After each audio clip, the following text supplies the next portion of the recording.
As you've heard, my name is Christine, and I'm from Nairobi, Kenya. And over the past few days, I've been introducing myself like that. And many of you have said to me, so, what is it about these Gen Z protests? And I've not given anyone proper answers because I wanted you to be here.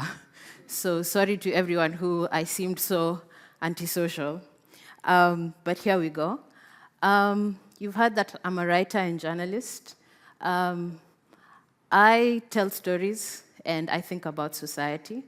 This is a movement, if you have been watching the news over the past couple of months, it's been described as a leaderless, tribeless, fearless movement. And so I'm not the leader of the Gen Z protests. Please don't tweet that you heard from the leader today.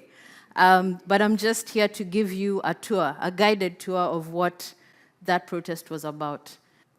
This movement was mediated through graphics, videos, and other forms of media that I'll talk about.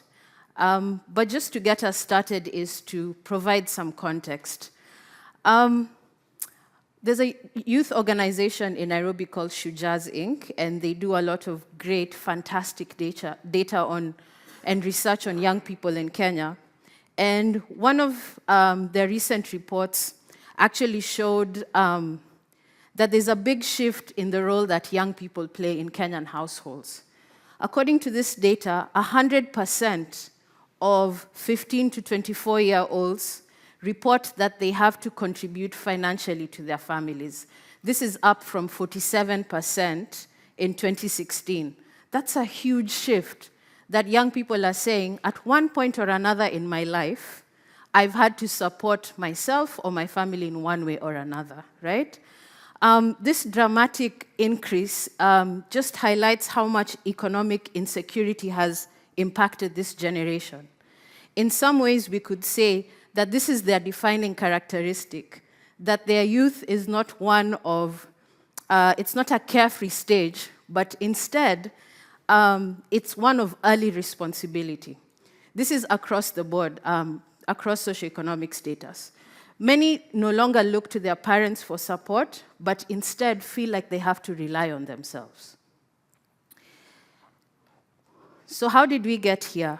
Every single year, 1 million young people enter the job market, yet only about 5% of this group finds jobs in the formal sector. 95% have to make do in the informal economy, which is often precarious and low-earning work, gig work of many different kinds. But really what this statistic underscores is that formal employment is the exception rather than the norm in Kenya. In some sense, the informal economy is really the default pathway for most young people in Kenya. Another statistic is this. Over 8 million 18 to 24-year-olds were eligible to vote in the 2022 election. This is the largest youth electorate in Kenyan history, by absolute numbers. In Kenyan history, the largest youth electorate. They would have made up 28% of the electorate in 2022. However, the IEBC reported that just under 2.3 million of this age group actually registered to vote, which made up 10% of the electorate. What does this mean? We could have had an electorate that was almost a third of this age group, but instead there were 10%. And a lot of what the reporting was around that time had to do with this idea of youth being disengaged or apathetic or not caring about politics.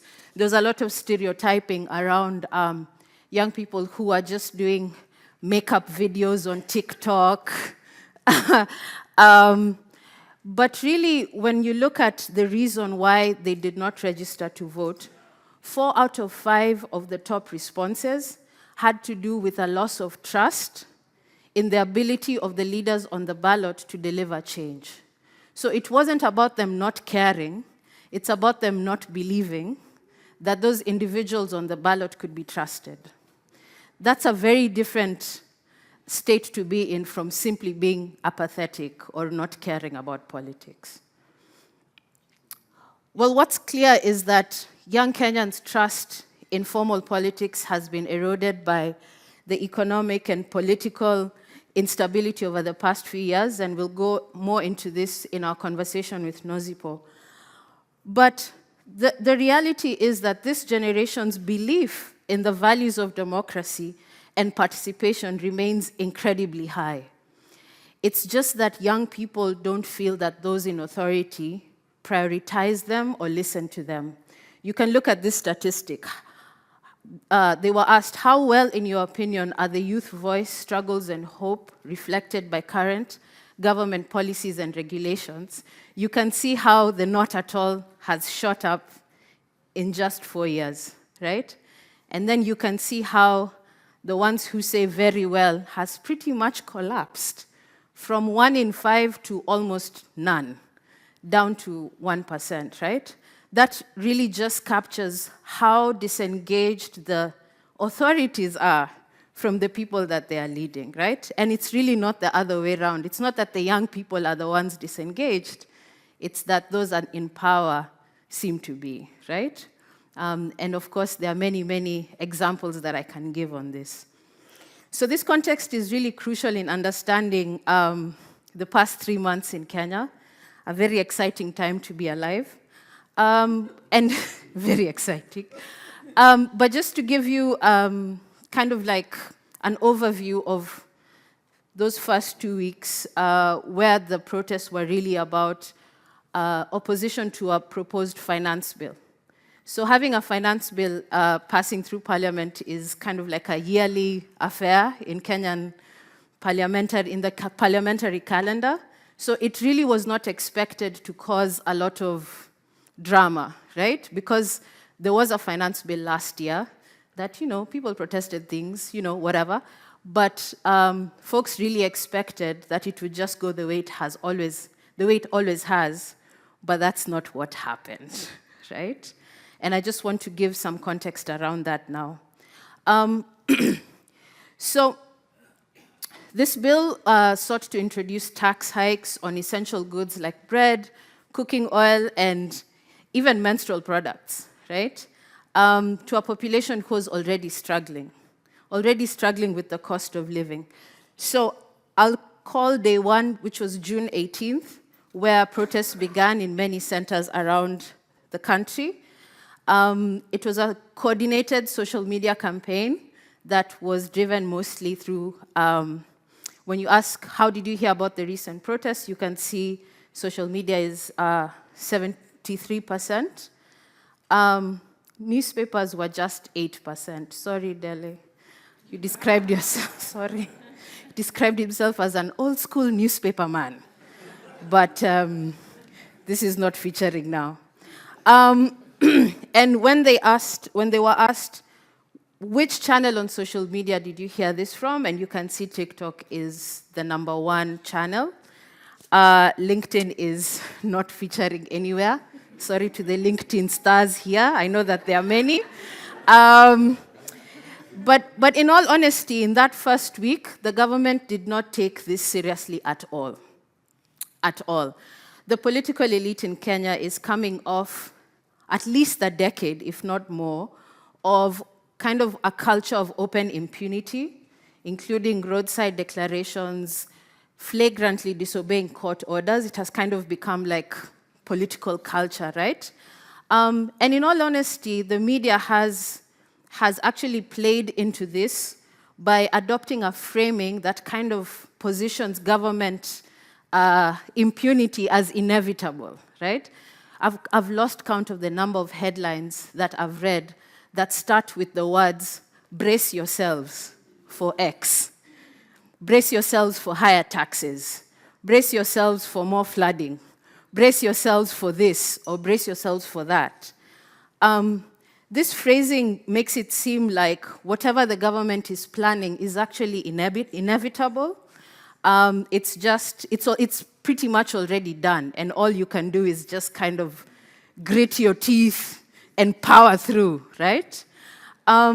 At this point, I'm talking about the first week, June 18th and June 20th, I think those in power looked at the young people who are on the streets, and these young people were, I'm going to use this phrasing, it's not very elegant, but just allow me to use it.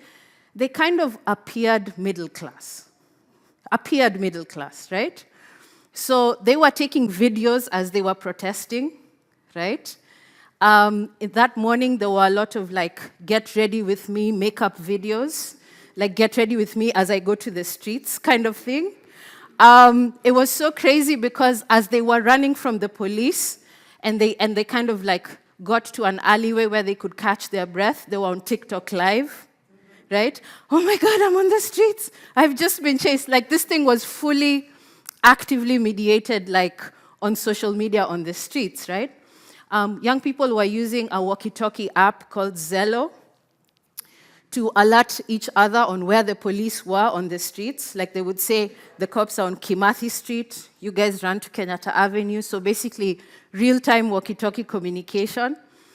And I think when politicians saw this, they just thought it was a joke, right? And I want to read some of the statements that MPs and the political elite said during that first week. The leader of majority in the National Assembly, he said, these people arrived to the protests in Ubers. They are carrying iPhones. After the protest, they go and eat at KFC. Are these really protesters? The leader of the majority in the Senate said, there are no protesters here. This is just childishness.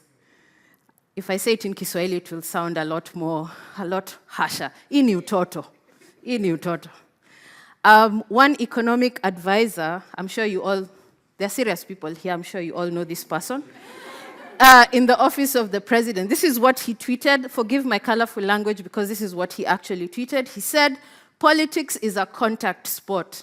These are just digital wankers. One MP in parliament said that the photos and videos that were shared from the streets that first day were actually all photoshopped because he's a photo expert, and this was not happening in Nairobi. I am a photo expert. And that weekend, yet another MP said that these protests were financed by the Illuminati, who are leading Kenyan youth astray. We need to pray for them. Our young people are being led astray by the Illuminati. But what was making the MPs sweat this first week, despite their outward kind of bravado, was an ongoing doxing campaign. Doxing is bad, guys. But in this case, protesters crowdsourced the personal phone numbers of members of parliament, and they flooded them with messages and calls telling them to reject or to vote against the finance bill. I need to show you, this was some of the posters that were shared that first day. And this is crowdsourced doxing for a positive cause. So it was completely crowdsourced. Someone started a Google sheet with MPs' names, and if you knew the MP's number, you would just fill it in. And then other people would confirm that this was actually their number by sending them 1 shilling on M-Pesa because the MP's name pops up. So then you know that it's the real number, and then now you start messaging. I messaged my MP, guys. I can read you my message to him. I wanted him to vote no, and he did not disappoint me. He looked like he was wavering at some point. But after this Tusalimie campaign, he did the right thing. June 25th was what I would call the peak of the protest, the day of rage and joy, where there were demonstrations in 36 out of the 47 counties in Kenya. That's something that has never happened in Kenyan history, that there has been a nationwide protest on the same issue all across the country, not coordinated by any civil society organization, but completely organic. It has never happened before. Now it had become a much broader challenge to the political establishment. It was about the finance bill, but it was also a critique of the larger culture of systemic, economic, and political inequality. The government's response to this was, as you can predict it, of course, tear gas, batons, arrests, abductions, and live bullets. To this day, the president is still denying that Kenyans have been abducted by any security forces. He keeps saying, show me where they are. And more effectively, actually has discredited the movement by coordinated disinformation campaigns. I think the information warfare that we've seen in Kenya is something that we've lived through for a long time. I would say since maybe 2013 actively, but I think what we've seen this year has been at a level that, even for Kenyan standards, is something that we've never seen before. I want to stop here for now, but before I do, the protests over the past few months are not merely an isolated incident, but part of a bigger African and global trend, where younger generations are disillusioned with traditional politics and traditional political systems. Since the Kenyan protests in June, we have seen protests planned or actually done in many other countries in Africa, including Uganda, Nigeria, Ghana. I've been speaking in the past tense for most of this, but this is very much an ongoing movement that, because of government disruption and interference, has paused in terms of its intensity. But in the words of one activist, Morara Kebaso, he says you should not confuse quiet for peace.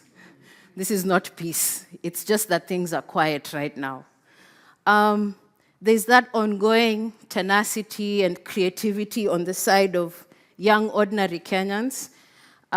There's still the reactionary tactics from the authorities, and the fundamentals have not changed. The fundamentals of the demographics, of the corruption, of the lack of opportunity. And I want to end here, but I'll stop by playing a video by a filmmaker. His name is Brian Obra. This was filmed on June 25th, that wonderful day that I'm talking about. He was on the streets that day, and so was I. You are seeing a protester here. Let me just say that I have never experienced a moment in my life in Kenya where I was physically present with Kenyans from all walks of life. Kenya tends to be quite a segregated country, not by race, but by socioeconomic class. But I'm telling you, we were all there, all of us. From the soft girls from uptown Nairobi to the rude boys from Eastlands, we were all there on the streets that day. We were all there ready to face water cannons and tear gas. I had carried my swimming goggles to protect my eyes. Yes, I ran from police with swimming goggles on my eyes. There were posters shared that week. If this is your first time protesting, this is what you should do. Like there were kind of like instructional infographics to kind of give you confidence if you had never been to a street protest before. It was a very inclusive place, time, where we were all kind of united in one purpose. But then we know that that's not where the story ends, and Nozipho and I will get into more about what happened next. But for now, I want to leave you with this graphic. This is one of the graphics that was created. I have no idea who created this graphic. There were like 1,000 of these, where we were comparing what the previous president spent on the maintenance budget for State House in the last 3 years of his administration versus what the current president has spent on managing the same State House in the first 3 years. And I wonder, is it a different State House? It's the same State House, right? Yeah? So many young people, went into audited accounts, into the reports from the Auditor General and created infographics like this that anyone can understand and anyone can get worked up about. And this is what took some of us, to the streets that day. I'll stop there by playing this video, and then we'll get into conversation with Nozipho.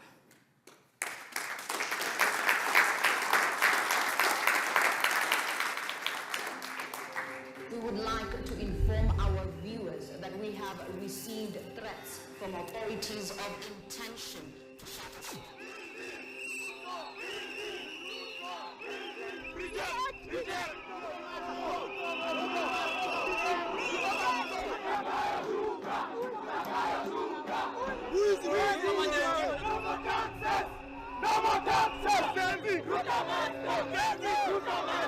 The day Kenyans take this matter upon themselves, Trevor, there will be no one to call to the table.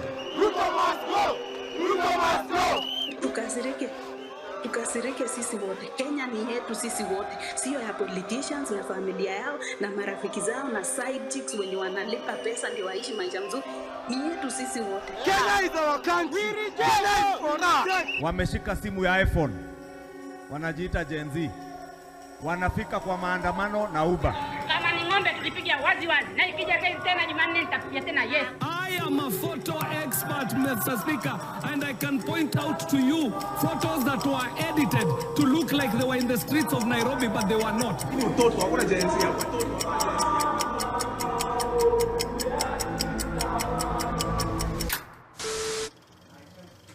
Now you may very well ask and very well wonder, given the numbers of people engaged on both sides, why it hasn't been stopped long ago. At bottom, it's a battle for information.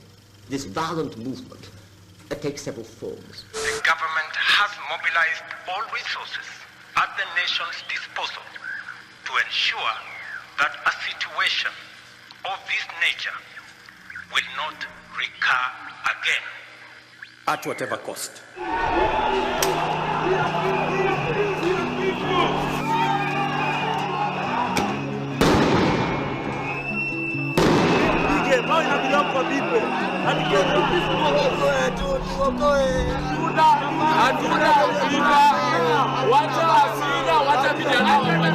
Wipe my tears dry. With your smile convince my broken heart I will be okay someday.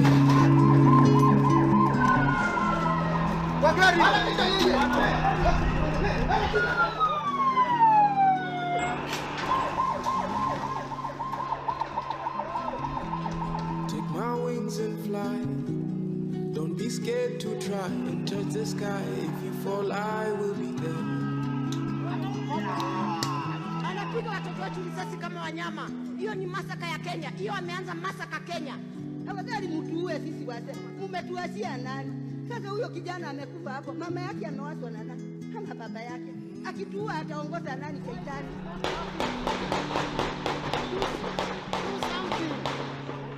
It cannot be a matter of killing. Kuni mtoto wako analetwa kama maiti jioni. Kuni ndugu yako analetwa jioni, utafanya nini? Niko na wagonjwa, watu wa gunshots karibu 10 na askari wenzenu. Enda, ndio tutaua wengine wengi. Enda chukua wengine. Sawa. Kutoka. Basi utaua wengine wengi. Okoa ila wengine. Support. All I have is support. All I have is support. All I have is support. Somebody sana nijomba hivi nimefanya nini? Come there, do more, man. Come with it. What am I gonna tell your sister, man? Ambia hao wengine wasonge kando, ni mimi na wewe mpaka mwisho. Ambia hao wengine wasonge kando, ni mimi na wewe mpaka mwisho.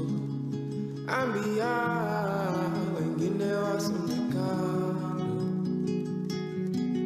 ni mimi na wewe mpaka mwisho. Ambia hao wengine wasonge kando, ni mimi na wewe tu.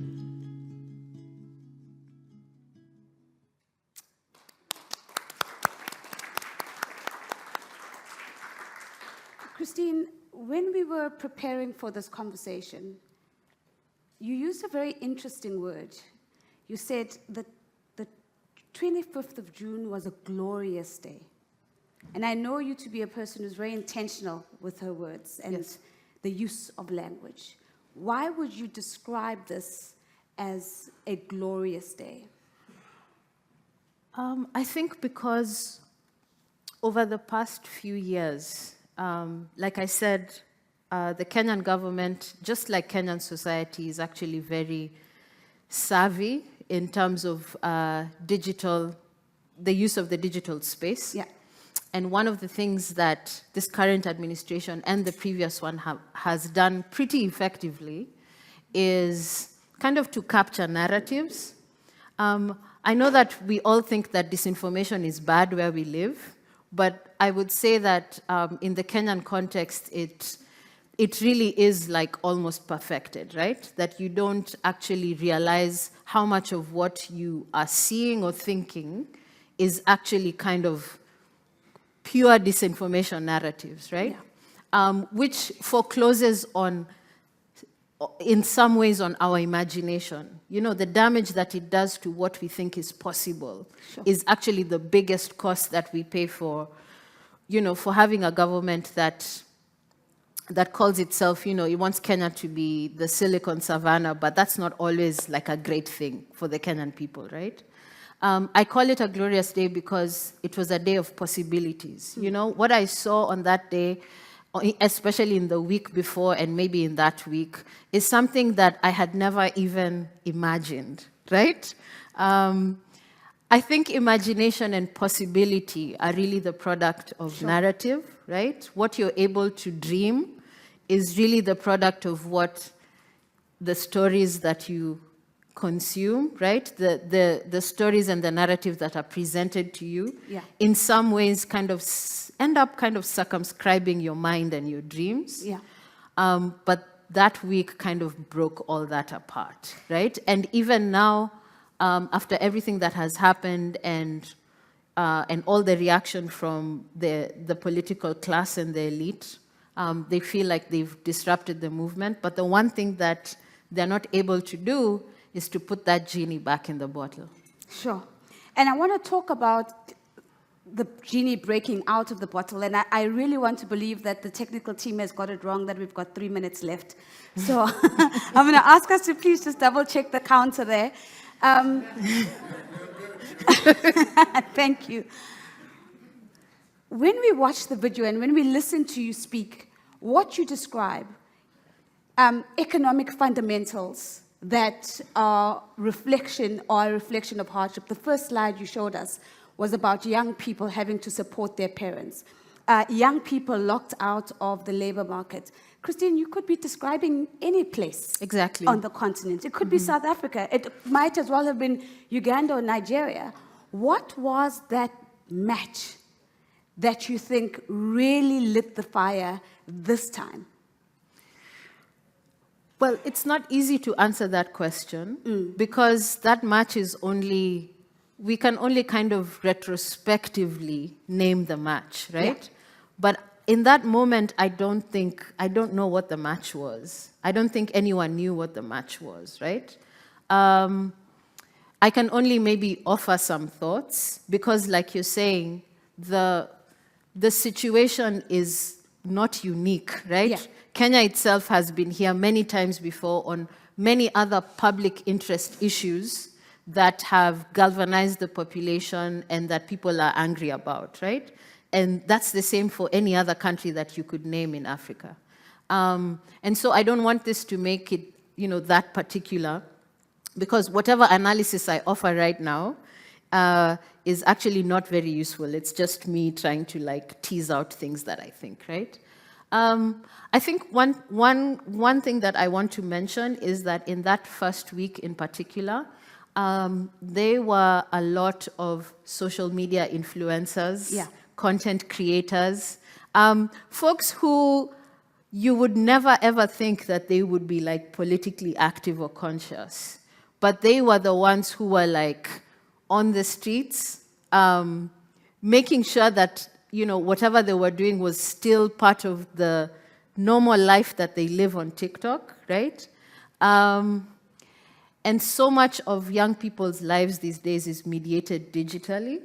And I think in some ways just seeing the unexpected people, you know, going out and like being part of this, you know, if you know someone for like comedy content, right? Yeah. Or like I said, makeup videos, and you're just like, the makeup influencer is protesting finance bill, you know, then this is a big deal, right? And then also it kind of makes you feel safe if you've never really like, you know, being one of those people on the streets. Yeah. But isn't that exactly sitting at the core of one of the triggers, and misunderstanding of how young people see themselves and how they see their agency and how they see their role in a democratic society? Have we just gotten that wrong? And I'm saying we, just as a broader representation, although you and I are part of the younger side of the audience. And for today. On, if you were on the streets that day, you would be on the older side, to be honest. Like, my knees were really hurting when I got home, like, honestly. Yeah, on the streets, we were kind of like, we would have been on the older side, but here, you know, here we are. Yeah. Misunderstood completely what you say? Because I'm looking at the denialism that's come through in terms of the narrative. And it just seems like we're caught in a generational crosswind where there's an absolute disconnect between the conversation of those in power and young people who are part of those being governed. And if that is the case, I want to extrapolate that further to talk about other parts of Africa. But your comment on the denialism first. Yeah, I think the answer to your question is yes. I think the political elite and those who are in power have completely misunderstood and misread and kind of framed the young people problem in the ways that, sorry to McKinsey people, in the ways that McKinsey people usually put it, like this is a demographic ticking time bomb kind of thing, right? But when young people are seen as a problem in that sense, and when you paint them over with that kind of one narrative brush, then you lose so much complexity, right? And I think that's where the political elite found itself and continues to find itself. Africa is a continent where there's such a huge gap between the median age of the population and the median age of presidents in Africa, right? I don't think there's any other continent with such a huge gap. The median age in Africa is 19. And the median age of African presidents and prime ministers is 63. Median, which means they're 80, 90, 70-year-olds, right? I think Kenya also is kind of a unique case in some ways. Over the past 12 years, we have had relatively young leaders.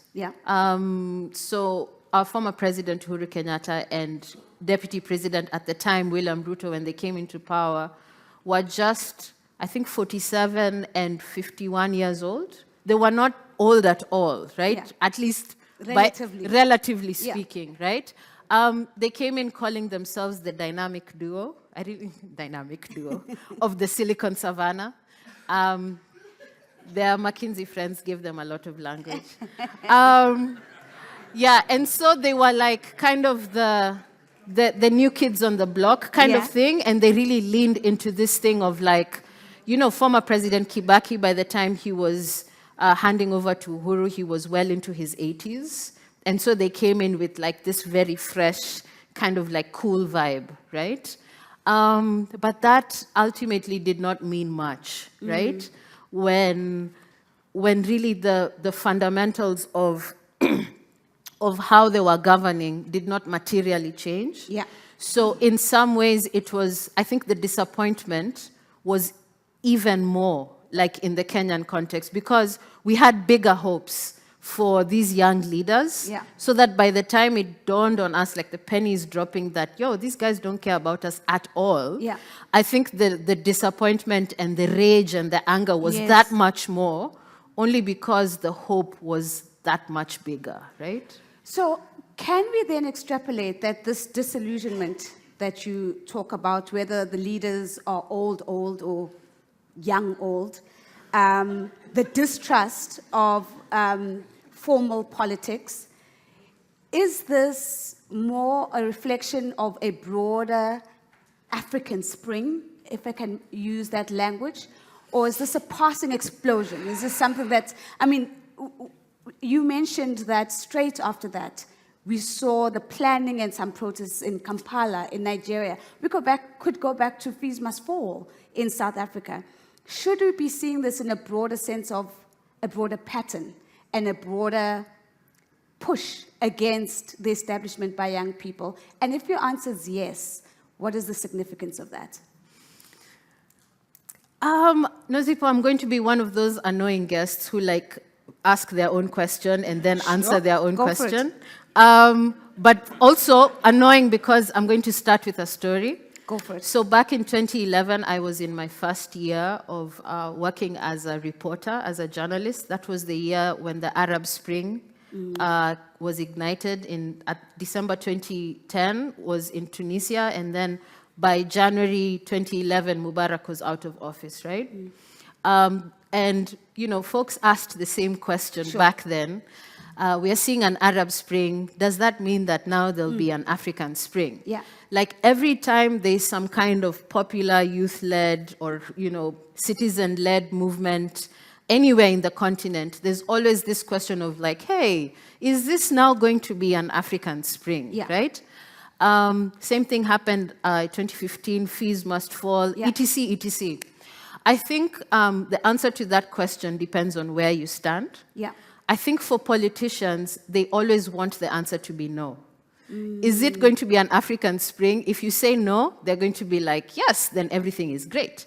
If you say yes, then it's going to be, how can we make sure that it never happens? Right. So that it's a no. Which means that depending on where you stand, that question is either a provocation for change, or it's a promise that we're going to disrupt whatever you try. That's how young people look at it.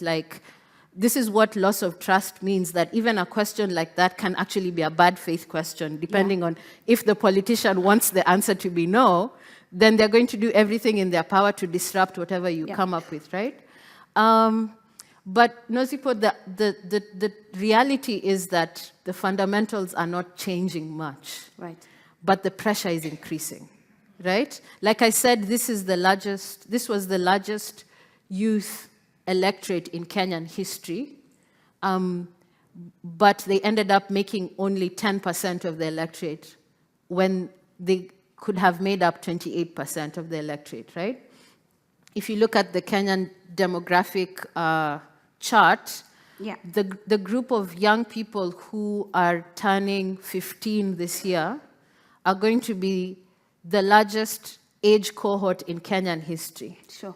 Right? Just looking at the demographic charts.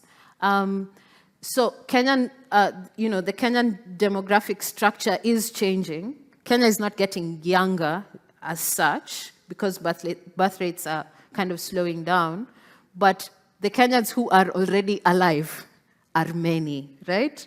And you can't really wish them away. I think politicians feel like they could wish them away. One of the policies that the current administration is pushing a lot is exporting labor. So they want labor exports, to be an official government policy in Kenya, which is so horrifying to me. How can you? And then the countries that they're in agreements or deals with are countries like Qatar and Kuwait and Saudi Arabia, and the kind of jobs that they are recruiting Kenyans for are the ones with the lowest labor protection, safety, dignity.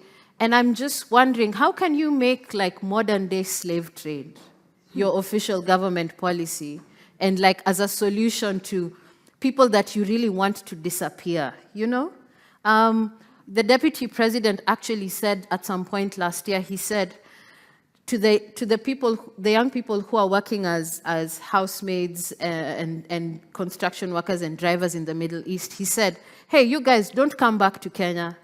We are not ready for you to come back. Just continue sending us your money. He said, like officially, you know, such is the level of callousness, I would say. And like I said, this is a culture that kind of has been growing and solidifying in some ways, that kind of, I would say, open callousness and cruelty, right? To the point where at some point it becomes untenable, you know? Certain things cannot continue indefinitely. You know, the laws of physics say for every action there's an equal and opposite reaction, right? But I think our political elite can even wish away the simple laws of physics so that things continue like working in their favor. Yeah, but the pressure is increasing. So I want to squeeze in one or two questions and then we'll wrap.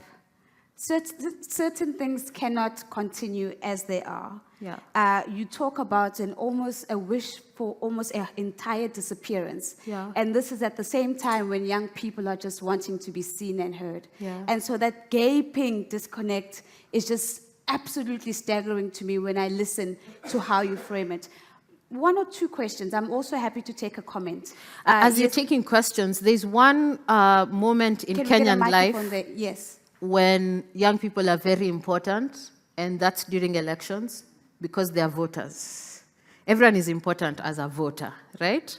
But not so much as a citizen or even a human being, you know? This idea that there are certain things that, you know, the way the social contract works, right? This state functions because we've agreed on certain things as a society. It's based on trust that I'm going to give you this power, but ultimately, as the Constitution of Kenya says, all sovereign power belongs to the people of Kenya, right? That I think the political elite forgets that this power is kind of held in trust, right? It's not really theirs to fully appropriate, but really to act in the best interest of the people. And that's what young people were reminding the politicians this time round, that all sovereign power belongs to the people. Just a reminder. I love the way you frame that. Mr. Makozoma, let's get your question, and then Ziggy, I see you as well. Please go ahead, sir. I rise in the context of the fact that this revolution was facilitated by social media. Between the people and social media are platform providers, of which Safaricom is a part of the Vodacom group. What we are finding is that we're being shot by both sides. The protesters are saying we're providing location capabilities to the police to trace the protesters. The politicians, on the other hand, are saying, you guys are allowing this thing to take place. And so we're being shot by both sides. What is the likely reaction in terms of regulatory strictures that might arise? And how could they be countered? Thank you very much. Ziggy? Hi, Ziggy here. You spoke about how the movement was quite organic and almost leaderless. Did some leaders during the protests emerge? And where are those individuals now? Thank you very much. I'll take one more and then you can take them as a group. I want to come to this side of the room. Scanning. Okay, the microphone to Madame, please.